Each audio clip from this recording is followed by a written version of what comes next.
It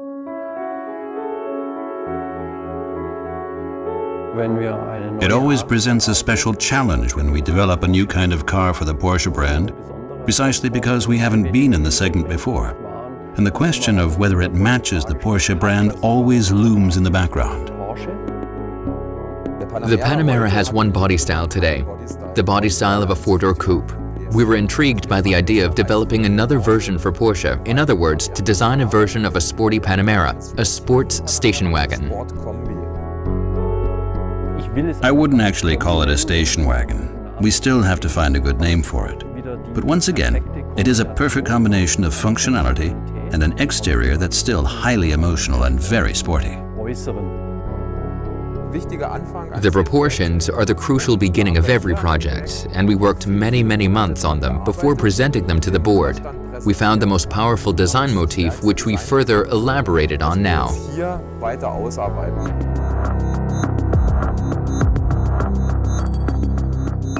We arrived with our clay model, which we had developed stylistically seen still back in Weissach. You mustn't forget that the whole thing stems from the Porsche 911, which had the essentials of many elements of Porsche's design DNA. So we reinterpreted them for the new product of a Panamera station wagon. A Porsche has the typical Porsche proportions. We build sports cars in every segment, even if we're dealing with something like a station wagon. That's why the height-width ratio is very dramatic here again, like with the Panamera production vehicle today. And so, naturally, we find the really typical Porsche features in this car. Take the pronounced wings. These wings are always higher than the middle area of the bonnet. Here we applied this long-standing DNA characteristic to the Panamera as well. A Porsche always has an air intake, and the result is that even in the front view, the car draws itself deeply into the road at times. This soft shoulder is designed as wide as possible, because ultimately that's the area where a Porsche radiates the most sex appeal. Yes, the rear of the car is certainly the greatest challenge. We never had that kind of car at Porsche before. But once again, we reinterpreted the motif in such a way that it incorporates Porsche's long-standing characteristics. We've emphasized the broad edge, basically borrowing it from the 911 Carrera. But we came up with an elegant idea, a three-dimensional Porsche signature that's really deep.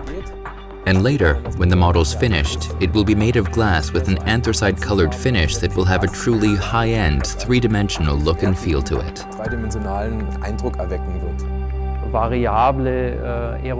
Variable aerodynamics is definitely a topic playing a major role for us. Because, after all, these are quite powerful vehicles in need of downthrust and variable spoiler geometry. Actually, for such a vehicle, for this type of station wagon, something like this has never been done before. We use such a show car for all these topics, so we can seize on certain issues, and also to test people's reactions to them a bit.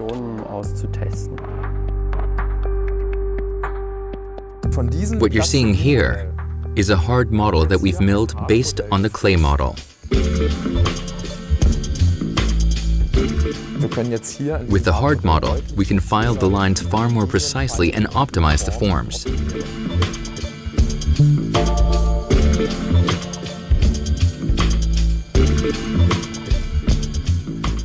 What we've got here is the Coke bottle shape, which is also typical for Porsche, with the door being slightly narrower than the rear wing. So the basic shape of the vehicle already makes a dynamic impression. It looks as if it was driving when it's standing still. The design feature typical for the Panamera is the air slot here in the front wing. While we retained this long-standing characteristic motif, we've modified it quite a bit and kept it a lot crisper. And here, we integrated a feature reminiscent of the 918 Spider. The wing shape in the front diffuser that also ends with such a facet out here. So we have this three-dimensional wing shooting into the front section. Here, the indicators are going to be nicely integrated, so the whole thing is typically show car again, a very elegant and classy form.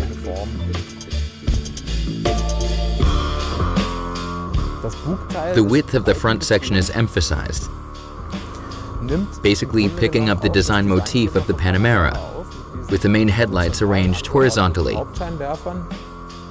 Naturally, we're going to elaborate on this in greater detail. There will be truly cutting-edge LED headlights, chrome-plated, painted, elevating the Porsche design language to a new level with the lights as well.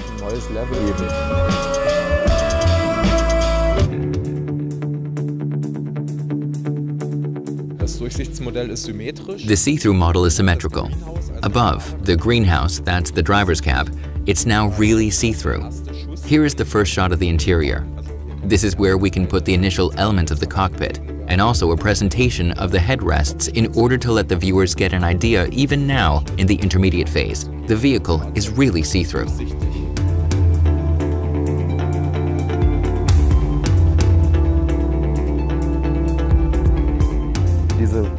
This polyester layer allows us to fine-tune the most detailed radiuses. The wheel panel, for instance, with the right radiuses. Here, we have worked in the correct joint widths, which will show up in the paint later.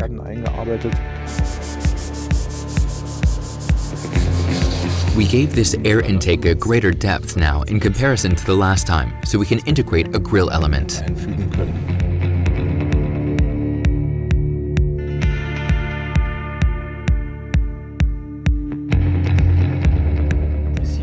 Seems to be okay up to here, and then it kind of bends off here. Probably because the bottom one comes up. It probably essentially has to do so. I think it's all right in the clay model. Okay.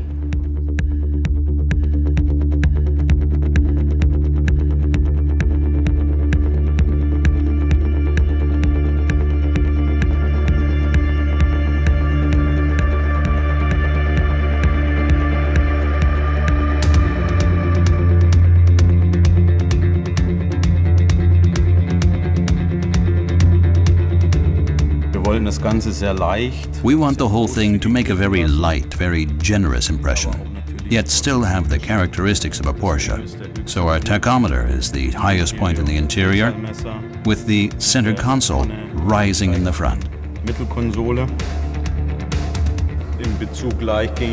In terms of ease of movement, we opted for a sensor button door opener.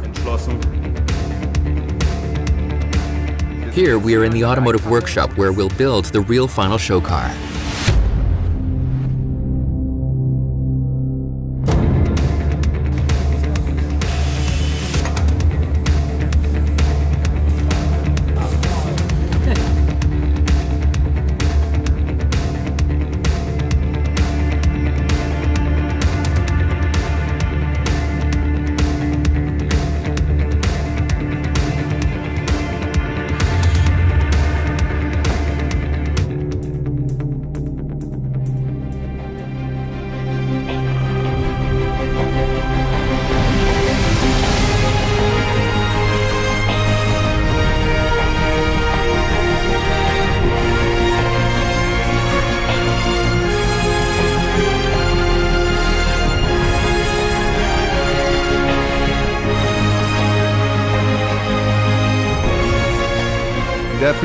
Looking at this design study means looking into the future of Porsche.